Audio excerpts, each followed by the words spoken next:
नमस्कार, म निर्मल अधिकारी कार्यक्रम युवा सरकारमा तपाईलाई हार्दिक स्वागत गर्दछु। स्वदेशमै अवसर र रोजगारीका सम्भावना खोजिसकै स्वरोजगार बनेका स्वावलम्बी पात्रको चर्चा र नयाँ पुस्तालाई स्वदेशमै उद्यम गर्न उत्साहित गर्ने उद्देश्यले कार्यक्रम युवा सरोकार निर्माण गरिएको हो। अवसर र रोजगारीको खोजीमा भौतारिरहेका युवा पुस्तालाई उद्यम मार्फत स्वरोजगार हुन उत्प्रेरित गर्ने उद्देश्यको एकमात्र टेलिभिजन कार्यक्रम हो युवा सरोकार। यो कार्यक्रम हरेक शनिबार बिहान 8:30 बजे नेपाल टेलिभिजनमा प्रसारण भइरहेको छ। मङ्गलबार बिहान 11:30 बजे यसको पुनः प्रसारण हेर्न सक्नुहुनेछ। दर्शकहरू, आजको श्रृङ्खलामा हामी भक्तपुरको कटुन्जेका नेत्र कार्कीले गाई पालनमा पाएको सफलताको कथा प्रस्तुत गर्नेछौँ। एउटा गैर सरकारी संस्थाको आकर्षक तलब र सुविधा सहितको जागिर चटक्कै छोडेर गाई पालनमा होमिएका कार्कीले 6 वर्षको अवधिमा गाई पालनबाटै मासिक सरदर 1 लाख रुपैयाँ आम्दानी गरिरहेका छन्। यो प्रसङ्गसँगै आजको कार्यक्रममा हामी अर्को प्रसङ्गलाई पनि जोड्दैछौँ। मुलुकमा 10 वर्षसम्म चलेको सशस्त्र द्वन्द्वका कारण बुबा आमा गुमाएका टुहुरा बनेका बालबालिकाहरूलाई पालन पोषण र संरक्षण गरेर सबैकी आमा बनेकी एक दलित महिला मदर राजन अर्थात् राजन विश्वकर्माको प्रेरणादायी प्रसङ्गलाई पनि आजको कार्यक्रममा समेट्नेछौँ। कार्यक्रम हेर्दै गर्नुहोला।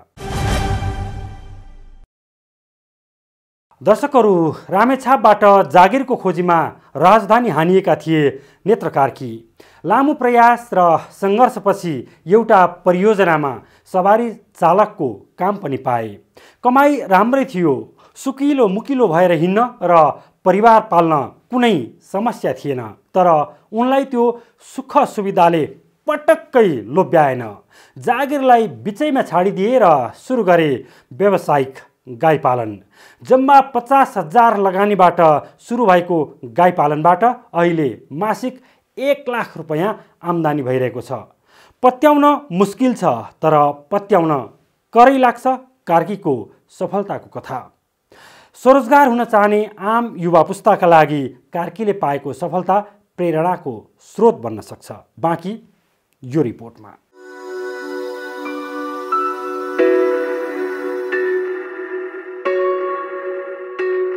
काठमाडौँ उपत्यकालाई हामीले जग्गा जमिन प्लटिङ गरेर कङ्क्रिटको जङ्गल बनाइसकेका छौँ। वस्तुभाव पाल्न छाडेका छौँ, घाँस पाउन कठिन छ। पराल कागज कारखानालाई बेचिरहेका छौँ। कोदोको रोटी र फापरको ढिँडो खान छाडेर पाउरोटी र पिज्जा खान थालेका छौँ। विदेशी खानकी र बानकीले हामीलाई दिन प्रतिदिन रोगी बनाउँदैछ। त्यसो हो भने अब के गर्ने त? राजधानीको यो परिचयलाई बदलेर सबल, समृद्ध र स्वाभिमान सहर बनाउनेहरू पनि छन् राजधानीमा। तपाईँ हाम्रो भान्सामा विषादी रहित अर्गानिक तरकारी, दूध पुर्याउने काममा पछिल्लो 6 वर्षदेखि क्रियाशील छ भक्तपुरको मिल्क 100 कृषि फार्म।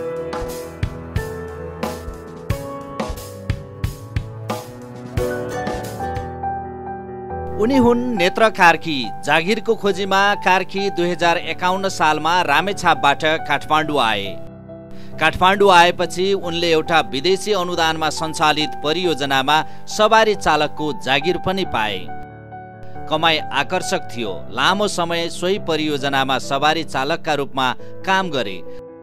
तर त्यो कमाई र कामले उनलाई सन्तुष्टि दिन सकेन।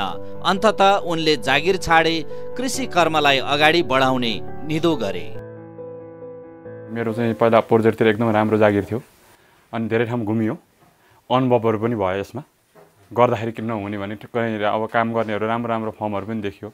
अनिखेर मलाई एक खालको आफूले गर्दाखेरि नहुने भन्ने के रहेछ ट्राई गरौँ भने खुब इन्ट्रेस्ट लाग्यो। यो चाहिँ किनभने हाम्रो कृषि प्रधान देश, हामी कृषिबाटै नै भएको के रहेछ नि, हाम्रो जन्म नै कृषिबाटै नै मतलब हामी भएको भएर यसलाई धेरै मतलब टेक्नोलोजीले लगाउनु नपर्ने रहेछ।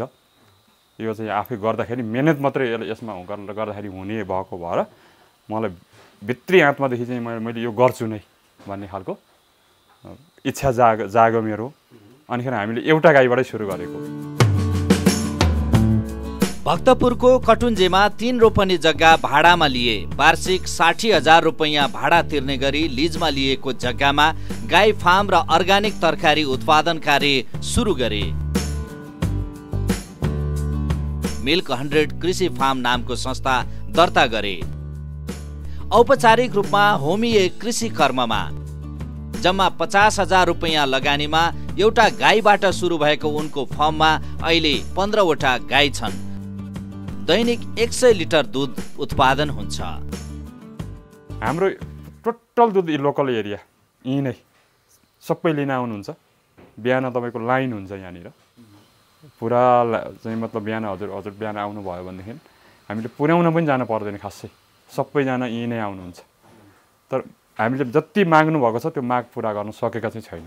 दिनमा कति उत्पादन हामीले 90-100 लिटर दिनमा। विषादी रहित अर्गानिक तरकारी उत्पादन भइरहेको छ। काठमाडौँ शहरबाट थोरै पर भक्तपुरको कटुन्जेमा रहेको मिल्क 100 कृषि फार्ममा गाईको शुद्ध दूध र अर्गानिक तरकारी लिन पुग्नेको भिड लाग्छ। उत्पादन भएका तरकारी र दूधको बजारीकरणका लागि कुनै समस्या छैन। गाई पहिलो पार्ट भयो। सेकेन्ड हामीले तरकारी गऱ्यौँ। तरकारी पनि थोरैबाटै गऱ्यौँ हामीले। अनि माग बढ्दै गयो। अनिखेर यहाँको खान पाए हुन्थ्यो। कस्टमर चाहिँ हाम्रो कस्टमरलाई चाहिँ पहिला हामीले यो टेस्ट हाम्रो टेस्टको त्यो हामीले यो टेस्टलाई चाहिँ किनभने उहाँहरूले एकदम धेरै राम्रो स्वीकार्नु भयो। हामीले हौसला दिनुभयो। हाम्रो कस्टमर नै 5 स्टार कस्टमर पर्नुभयो। सबैभन्दा राम्रो चाहिँ हामीलाई कहिले पनि एउटा पैसा तिरेर खानुभयो तर परिवार जस्तो वातावरण भयो। हामीलाई कहिले पनि कस्टमरहरूले घर परिवार एकदम राम्रो खालको वातावरण भएर पनि हाम्रो अलिकति चाहिँ कस्टमरबाट पनि हाम्रो यो हौसला जागेको। माग बढ्दै गयो। अनिखेर एउटा दुईटा त्यसरी गयौँ हामी चाहिँ। दुधको माग जति पनि आउँदै गयो। अब अहिले त कस्तो भइरहेछ भने हामीले मेन पावरको पुगेन कि अझ अर्को खालको योभन्दा पनि राम्रो गर्नलाई हामीहरू चाहिँ यो मिल्क 100 चाहिँ त्यो सोच राखिरहेको छ। कार्कीको फार्ममा उत्पादन भएको दूध स्थानीय बजारमै खपत हुन्छ। यही फार्मबाट प्राप्त आम्दानी यही लगानी गर्दै फार्म विस्तार गर्दै आएका छन् कार्कीले। गाई फार्मबाट प्राप्त कम्पोस्ट मलका कारण अर्गानिक तरकारी फस्टाएको छ। दूध र तरकारी बेचेर मासिक न्यूनतम 1 लाख रुपैयाँ आम्दानी भइरहेको छ। 1 रुपियाँ पनि यहीँबाटै युज भएको छ। 1 रुपियाँदेखि 1000 जति पनि चाहिन्छ सबै कुरा यहीँबाटै उत्पादन मतलब पैसा टोटल हाम्रो अहिले यतिखेर चाहिँ केही पनि आम्दानी छैन। लगभग सबै जोडेर हिसाब गर्दाखेरि हामीले सबै त मोटामोटी राखेका छैनौँ। कहिले 50 को लिन गर्नुहुन्छ। हामी टिप्ने त्यस्तो खास एकाउन्ट सिस्टममा चाहिँ हामीले अहिले त्यसरी अलि भ्याएको छैन। अब बुढिया र म मात्रै हौँ। आउनुहुन्छ टिप्यौँ दिउँ 1 लाख चाहिँ हुन्छ हामीले महिनामा। यही आम्दानीले एउटा छोरीलाई चार्टर्ड एकाउन्टेन्ट र अर्की छोरीलाई कम्प्युटर इन्जिनियर बनाएका छन् कार्कीले। परिवारका सबै सदस्य प्रत्यक्ष रूपमा यही कर्ममा खटिएका छन्। सबै स्वरोजगार भएका छन्। आंशिक रूपमा अरू धेरै जनाले रोजगारी पाएका छन्। 50,000 रुपैयाँ लगानीबाट सुरु भएको कार्कीको गाई पालन व्यवसाय अहिले मासिक 1 लाख रुपैयाँ आम्दानी गर्ने भरपर्दो स्रोत बनेको छ।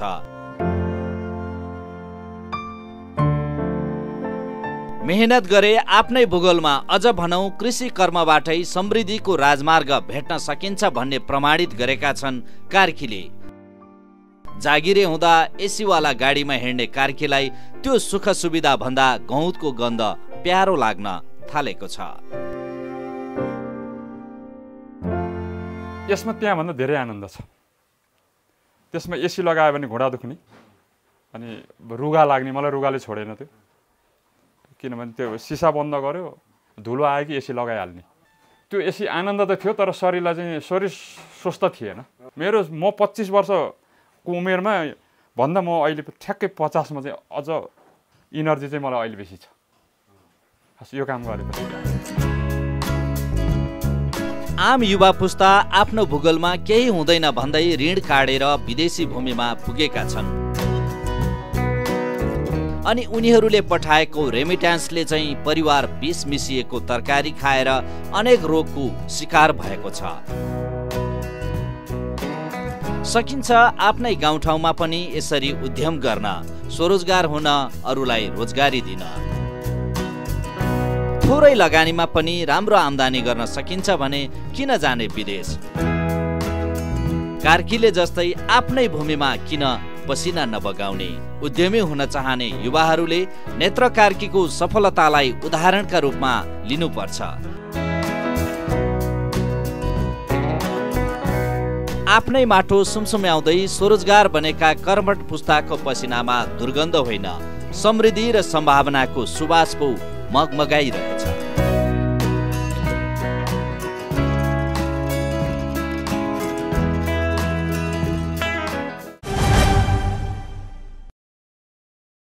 दर्शकहरू, स्वदेशमै केही गरौँ, कृषिमा पनि प्रशस्तै सम्भावनाहरू छन्, त्यो पनि काठमाडौँमै। विदेश गएर जोखिमपूर्ण काम गर्नुभन्दा स्वदेशमै कृषि कर्म गरेर थोरै लगानीमा राम्रो आम्दानी गर्न सकिन्छ।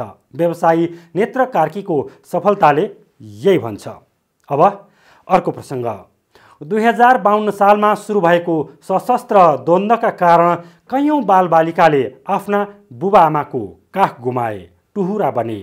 युद्धमा आफ्ना बुबाआमा गुमाएका यिनै अबोध बालबालिकालाई आफ्नै आमा सरह संरक्षण र अभिभावकत्व दिनु जो कसैका लागि पनि निकै ठुलो चुनौती थियो। तर त्यही चुनौतीको पहाड जुरुक्क बोकिन् काठमाडौँकी राजन विश्वकर्माले। आफ्नै सन्तान सरह उनले ती असहाय बालबालिकाहरूलाई हुर्काइन्, पढाइन् र बढाइन्। अन्ततः उनै राजन विश्वकर्मा बनिन् सबैकी आमा मदर राजन। एकजना दलित महिलाले गरेको यो प्रेरणाको काम आम मानिसका लागि प्रेरणादायी बन्न सक्छ। बाँकी यो रिपोर्टमा। आमा, जगतकी जननी, धरती माता, कति प्यारो लाग्छ यो शब्द। आफ्नै सन्तानको खुसीका लागि जतिसुकै दुःख र पीडा सहेर पनि निस्वार्थ ममताको भारी बोकिरहने आमा। अब एकैछिन कल्पना गर्नुहोस्, बाल्य अवस्थामै आमाको काख गुमाएको अबोध बालबालिकाको जिन्दगी आमाको अभावमा कति अन्धकार होला,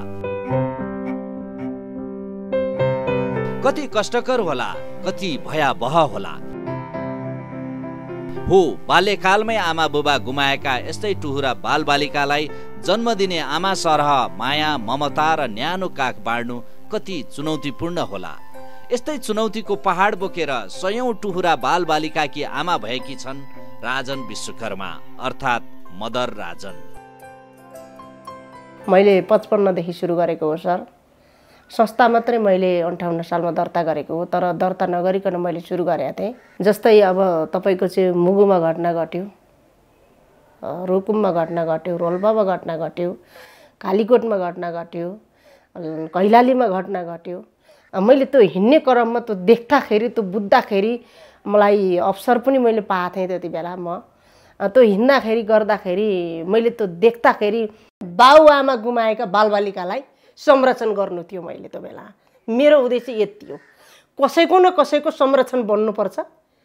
मानिस भएर मान्छेकै संरक्षण बन्नुपर्छ, पशुको त संरक्षण बन्नुपर्छ भने मान्छेको संरक्षण बन्दा केही पनि हुन्न भन्ने मेरो आफ्नो नितान्त मेरो भित्री नलागेको। विक्रम सम्वत 2052 सालमा सुरु भएको सशस्त्र विद्रोहका कारण कैयौं बालबालिकाले आफ्नो अभिभावकको न्यानो काख गुमाए, टुहुरा बने। सशस्त्र विद्रोह सुरु भएको 3 वर्ष भइसकेको थियो। दूर दराजका गाउँ बस्तीमा बम र बारुदको कोलाहलसँगै टुहुरा बनेका बालबालिकाको संख्या थपिँदै गयो। सशस्त्र युद्धमा परि आफ्ना बुबा आमा गुमाएका यिनै अबोध बालबालिकालाई आफ्नै आमा सरह संरक्षण र अभिभावकत्व दिने अठोट भयो राजन विश्वकर्माको।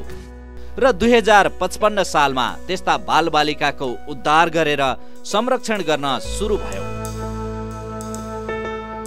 3 वर्षपछि 2058 सालमा विधिवत रूपमा संस्था दर्ता भयो। संस्था दर्ता भएपछि देशभरबाट बुबा आमा गुमाएका टुहुरा बालबालिकालाई उद्धार गर्ने क्रमलाई तीव्र पारियो। 55 सालमा मैले मात्रै 5 जनालाई गरेका थिएँ सर। 56 सालमा मैले 7 जनालाई गरेँ सर। 57 सालमा मैले 10 जनालाई गरेँ सर। र मैले 58 सालदेखि विधिवत रूपमा मैले संस्था दर्ता गरेर उमेर यस्तै 1 वर्षदेखि लिएर 9 वर्षसम्मको बच्चा थियो मसँग। कुनै बच्चा मसँग 9 महिनाको आयो, कुनै बच्चा मसँग 3 महिनाको आयो। मैले ती बच्चाहरूलाई मैले आफ्नो दुध पनि खुवाएको छु सर। मैले आफ्नै दुध खुवाएको छु। म आमा भएर जन्मिया छु। हेर्नुहोस्, आमाको दायित्व कति हुन्छ भन्नुहुन्छ भने यसको कुनै नाप तौल हुँदो रहेनछ, यसको उमेर हुँदो रहेनछ, यसको जात हुँदो रहेनछ, धर्म हुँदो रहेछ, कर्म हुँदो रहेछ, यसको कुनै स्केल हुँदो रहेनछ है आमाको। मैले बुझेको काठमाडौँको दिल्ली बजारमा रहेको आफ्नै डेराबाट बालबालिकाको संरक्षण गर्ने कार्य सुरु भयो। सुरुमा 5 जना बालबालिकालाई संरक्षण दिइयो। 9 महिने शिशुदेखि 9 वर्षसम्मका बालबालिकालाई पालन पोषण र हेरचाह गरियो।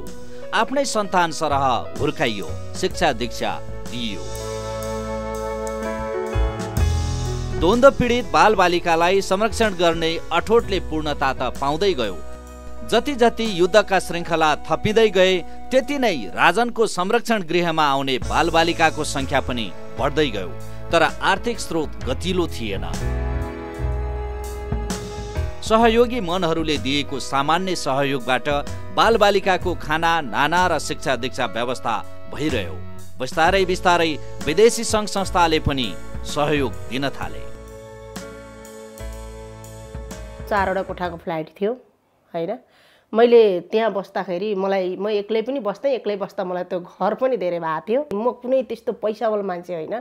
मैले एउटा म भन्दा असक्षम र यस्ता पीडा परेका, यस्ता विचलनीमा परेका, यो मारमा परेका बालबच्चालाई मैले संरक्षण गर्नु भनेको मेरो ठुलो दायित्व पनि हो, मेरो कर्तव्य पनि हो।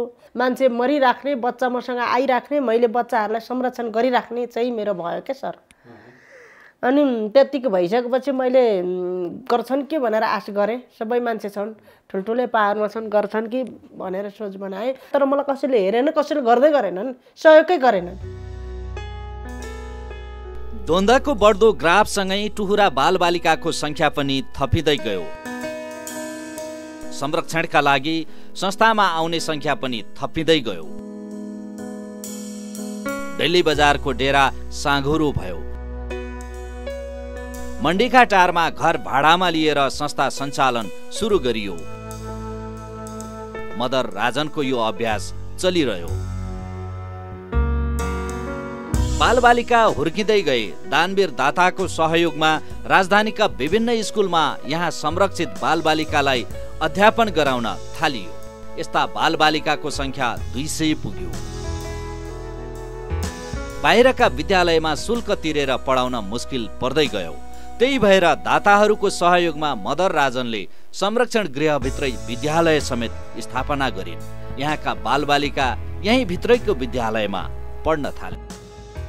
अहिले स्कुल पनि चलाउनु भएको छ? अहिले स्कुल चलाएको छु मैले। कतिसम्म स्कुल चलाउनु भएको छ? स्कुलले अहिले यसि दिन नपाए पनि दियो। अब 10 क्लास भइसक्यो।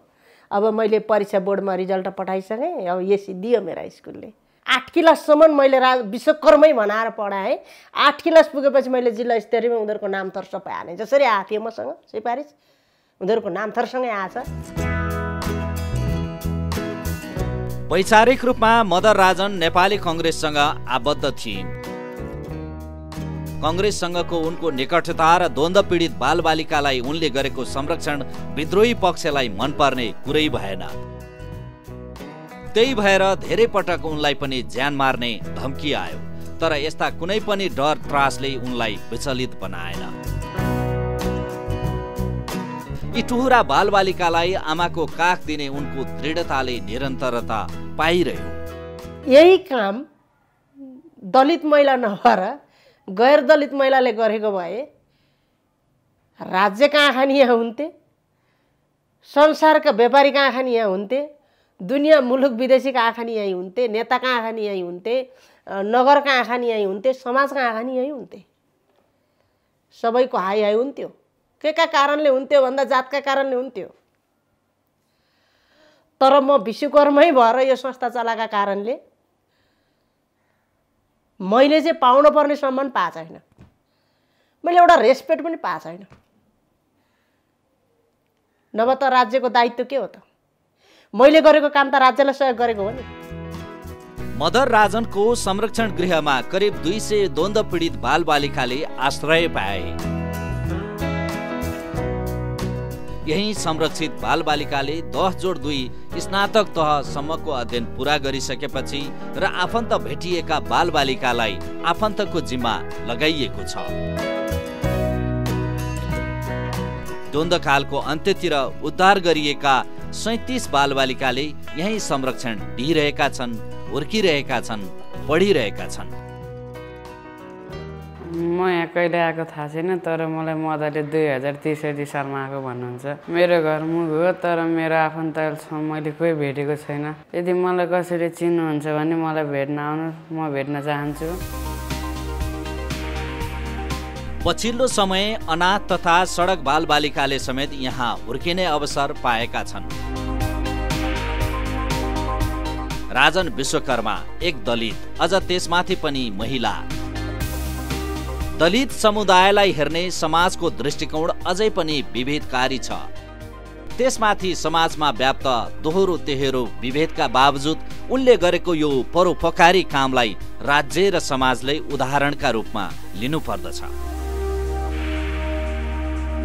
उनले राज्यसँग न कुनै सहयोगको याचना गरिन्, न कुनै सम्मानको आशा गरिन्। बस निस्वार्थ रूपमा आमा बनेर सयौं असहाय र टुहुरा बालबालिकाको भयंकर अन्धकार भविष्यलाई उज्यालो बनाउने आफ्नो अभियानमा निरन्तर खटिरहिन्, निरन्तर डटिरहिन्।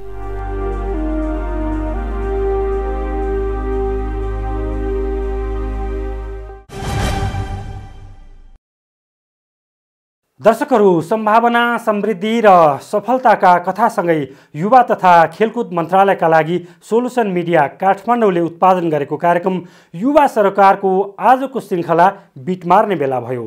तपाईका गाउँठाउँमा पनि यस्ता उदाहरणीय पात्र र चरित्र छन् भने स्क्रिनमा देखिएका मोबाइल नम्बरहरूमा हामीलाई सम्पर्क गर्नुहोस्। कार्यक्रममा समेटेर समाजलाई उत्प्रेरित गर्नेछौँ।